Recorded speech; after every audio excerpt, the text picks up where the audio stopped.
Hello, आजची recipe अंडा gravy. चला बघूया मग रेसिपी.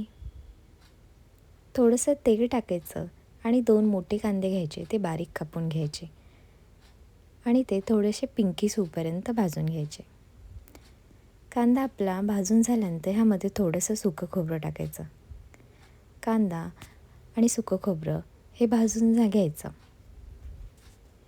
त्यानंतर 1 चमच जिरे टाकायचे आणि आलं आणि लसूण ह्यामध्ये मिक्स करून घ्यायचं.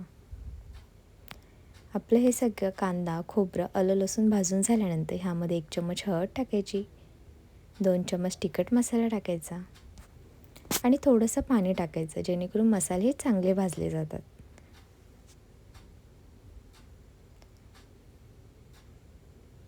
एक टोमॅटो ॲड केलेला आहे, भरपूर सारी कोथिंबीर आणि कढीपत्ता.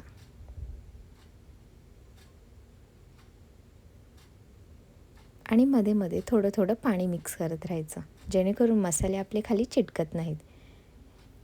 बघा किती छान आपलं वाटून रेडी झालं आहे. आणि त्यामध्ये थोडंसं मीठ ॲड करायचं आणि थंड झाल्यानंतर हे मिक्सरमधून बारीक करून घ्यायचं.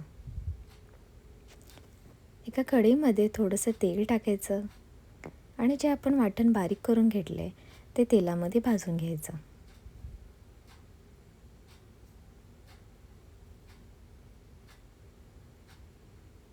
आणि ह्यामध्ये वरतून थोडासा चिकन मसाला ॲड करायचा, थोडीशी कोथिंबीर आणि कढीपत्ता. मसाले चांगले भाजून झाल्यानंतर आपण अंडं जे बॉईल केले ते ह्या मसाल्यामध्ये टाकून घ्यायचं आणि अंड्याला थोडेसे कट मारून घ्यायचे, जेणेकरून मसाला मस्त अंड्यामध्ये मिक्स होतो.